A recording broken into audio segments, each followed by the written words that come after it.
Hi, welcome to Bookie, which unlock big ideas from world bestsellers in audio, text, and mind map. Please download Bookie at Apple Store or Google Play with more features. Get your free mind snack now. Today we will unlock the book The Death and Life of Great American Cities. From New York to Chicago to Los Angeles, these big American cities have experienced a century of significant changes, recovering from the Great Depression and other economic crises time and time again. Many people thus believe that big cities will spontaneously flourish for eternity. However, it is important not to forget what happened to Detroit. Detroit once was the fourth largest city in America. In 2013, this city became the biggest U.S. city to file for bankruptcy protection. So, what are the factors that determine the prosperity and decline of big cities? The Death and Life of Great American Cities will give you the answer. The author of this book is Jane Jacobs. She had worked as a reporter, stenographer, and freelance writer before she worked as an assistant editor of Architecture Forum. When she was responsible for reporting urban renewal projects, Jacobs gradually became skeptical about the traditional concept of city planning. She wrote this book in 1961 and published it with the support of the Rockefeller Foundation. Since then, her works began to extend into other fields, such as economy, ethics, and social relations. She published many books, which made her one of the most influential urbanists. Jane Jacobs never studied urban planning in school and didn't even receive a college degree. However, after she carefully observed the operation and rules of big cities, she concluded that vibrant cities have the following features: mixed primary uses of districts, short and uninterrupted streets, new buildings mixed with old buildings, and a high-density population. In her views, good cities automatically produce a complex ballet, which shows the vitality of big cities. Nevertheless, these views were contrary to the popular city planning theories at that time. According to traditional urban planning and renewal theories, big cities are considered enlarged small towns. Big cities are divided by function during planning and then combined. Such practices actually undermine the functions of a city as a whole. This book denounced such theories and provided new ideas and principles for the construction of big cities. After its publication, this book quickly sparked controversy. Many regarded it as a mark of the turning point in the history of city planning in the United States. As a consequence, the planning industry re-examined the planning theories which existed at that time. Now, many ideas and principles mentioned in this book have since become the content of urban planning textbooks in Western countries, and the generally accepted norms among architects and planners. This has then affected the direction of development of city planning in the United States and even in the world. In this Bookie, we will extract the key points from this book through the following 3 parts. Part 1, Characteristics of and Diversity within Big Cities. Part 2, Forces of Decline and Renewal.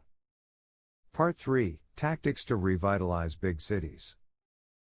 In Part 1, we will explore the use of sidewalks, neighborhood gardens, and city neighborhoods. Jacob explained why big cities are entities of mixed uses, and why diversity is the most important natural feature of big cities. First, let us learn about the use of sidewalks. Apart from its basic function of being a space for passage, sidewalks offer functions of maintaining safety, social contact, and assimilating children to social norms. Unlike residents in small towns or suburbs, people living in big cities see numerous strangers every day. A person must feel safe when they walk on the street among strangers, having confidence that these strangers do not pose a threat to their life. Feeling safe should be a basic feature of a well-planned city. Maintaining the safety of the city is the fundamental task of a city's streets and sidewalks. However, when speaking about maintaining safety in a city space, most people believe that it is the job of the police. However, a public surveillance network is in fact more effective. This public surveillance network is set up by providing sufficient public places, such as business venues, squares, shops and restaurants that are open at night. Such places should be arranged next to sidewalks, giving people a reason to walk on the sidewalk.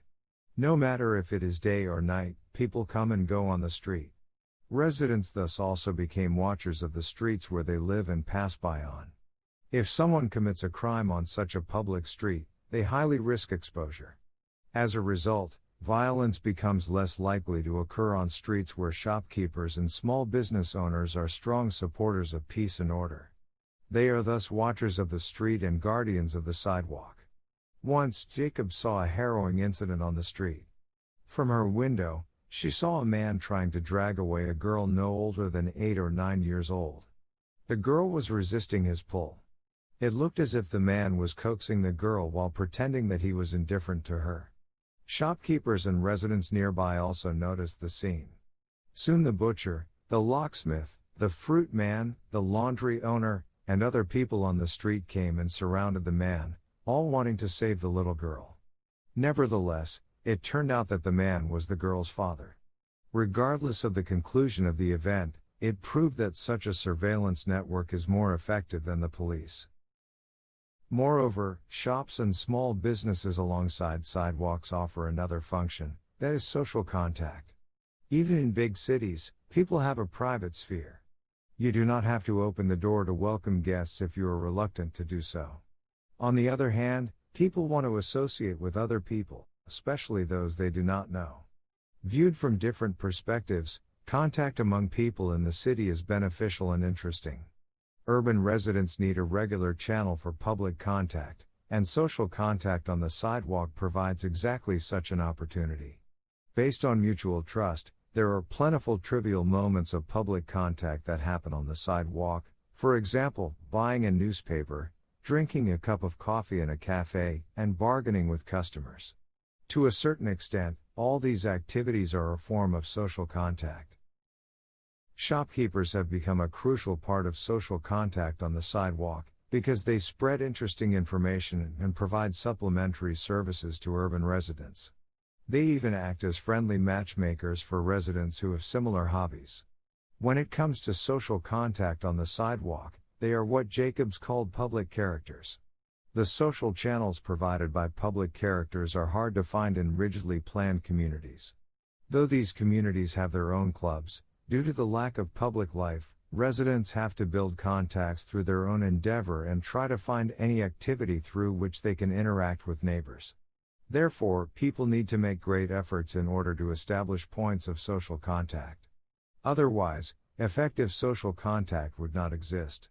Further, shop clerks of business centers planned in a conventional manner are too busy handling a large number of customers to perform their public social function. Now, let's talk about how the sidewalk assimilates children into society. Here, assimilating means that children learn public responsibility from adults. Jacobs thinks that more often than not, such a sense of responsibility is learned from ordinary people walking on city sidewalks.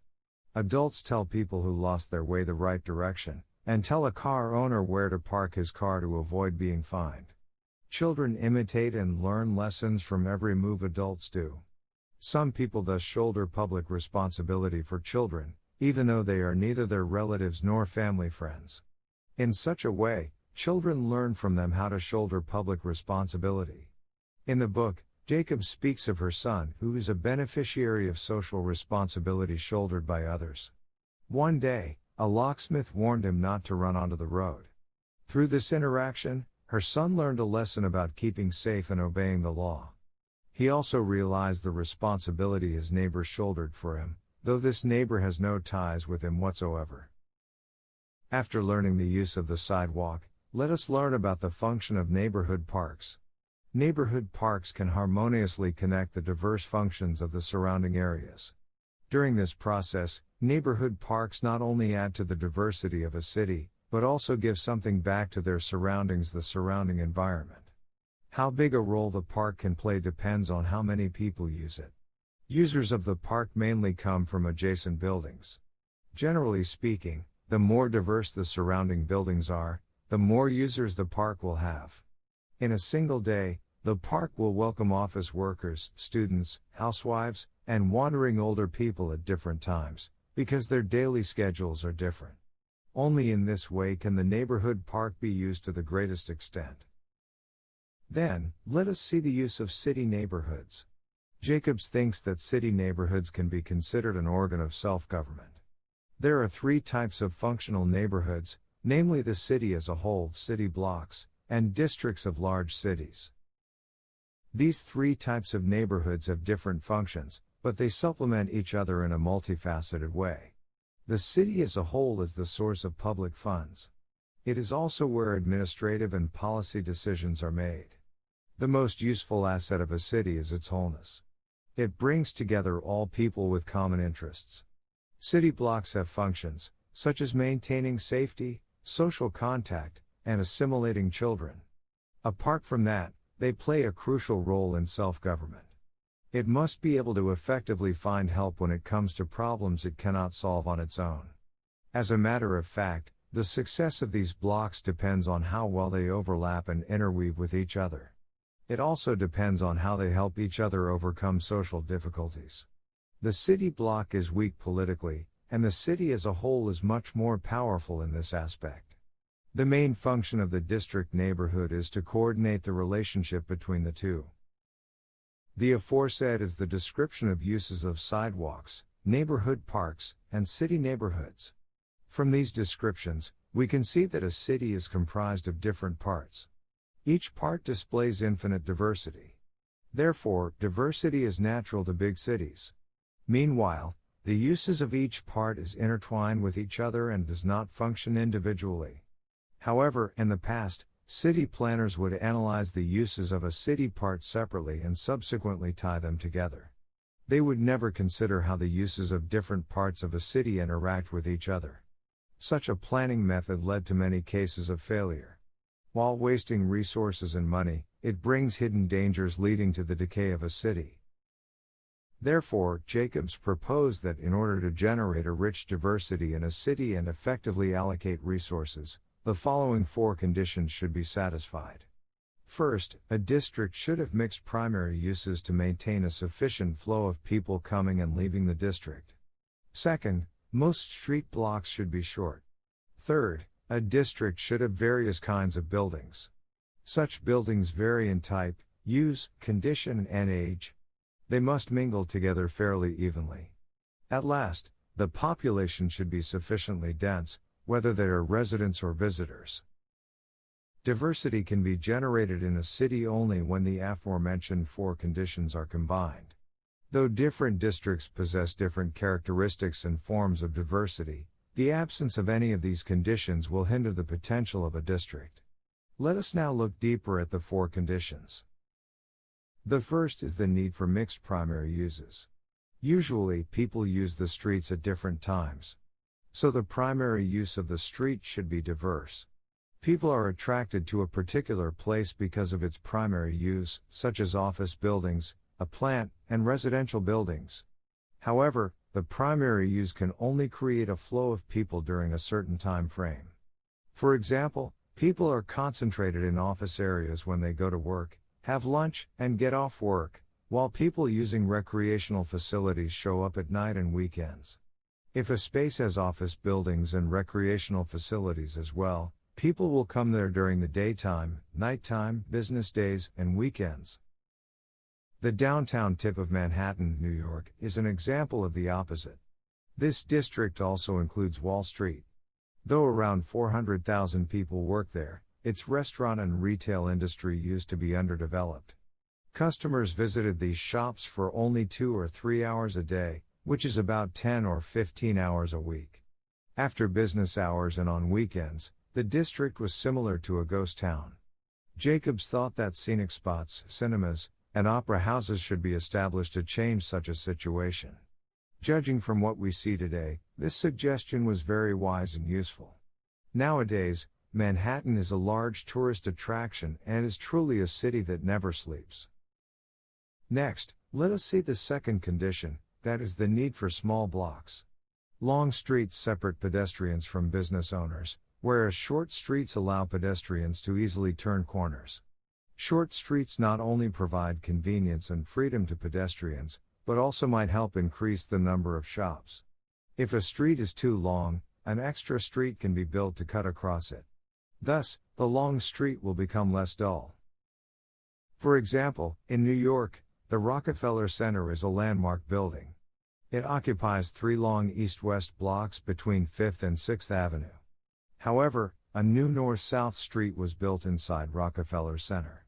This street is very plain, but it greatly improved the connection and fluidity of streets in the neighborhood, making the long street no longer as depressing. In contrast, 47th Street next to Rockefeller Center is a self-isolated street. People who are passing through 47th and 48th Street are so isolated that it feels seemingly impossible to reach another street. The need for small blocks is easy to understand. Now, let us learn about the third condition to create diversity in a city, that is the need for buildings with various ages and states of repair. A city that has a mixture of high, medium, low and no yield enterprises indicates that it's a city with sufficient diversity. This is because the capacity of these various type of enterprises to bear building costs are different. Normally, the cost of new buildings is higher. Therefore, various types of buildings are needed to meet the demand of different types of enterprises. A district where new buildings are mixed with old buildings provides opportunities to different people and enterprises. People with different preferences and enterprises with different goals can exist and develop on the same soil. Of course, old buildings inevitably have their own disadvantages that come with their aging process. However, that doesn't mean that over time a district with old buildings will definitely become dilapidated and poverty-stricken. If a district is decaying, it is rather because successful enterprises do not make enough investments there, leading to the failure to rebuild and renovate the buildings in the district. At last, let us see the fourth condition for city diversity, the need for density. According to the conventional planning theory, high-density buildings are considered the cause of various problems and failures. In various city planning documents, only crowded slums are identified as having high-density residential areas. However, through her observations, Jacobs found that many successful districts are also dense with high dwellings. There are at least 100 residential units per acre of land. Such districts include Telegraph Hill just on the North Beach streets of San Francisco, Rittenhouse Square of Philadelphia, Brooklyn Heights of New York, North Ends of Boston, as well as Greenwich Village where Jacobs lives. In contrast, many slums are in fact low-density residential areas that look dreary. Such slums include those in Oakland, Cleveland, Detroit as well as East Bronx of New York. A large population is the source of vitality of a city. They activate the diversity of city life. However, that doesn't mean that a sufficient population alone can generate diversity. The sufficient population should be combined with the 3 conditions mentioned before, namely mixed primary uses, small blocks, and buildings with various ages. All 4 conditions are necessary to activate the vitality of a city district. Alright, that was it for part 1. Let's do a quick summary. Through the above description, we understood the use of sidewalks, neighborhood parks, and city neighborhoods. We also learned that diversity is an important feature of big cities. Diversity is embodied by people's demand for various basic facilities. 4 conditions are necessary to generate the diversity and vitality of big cities. Mixed primary uses, small blocks, combination of old and new buildings, and the high population density. Next, let us see how a city declines and renews. Today we are just sharing limited content. To unlock more key insights of world-class bestseller, please download our app. Just search for BOOKEY at Apple Store or Google Play. Get your free mind snack now.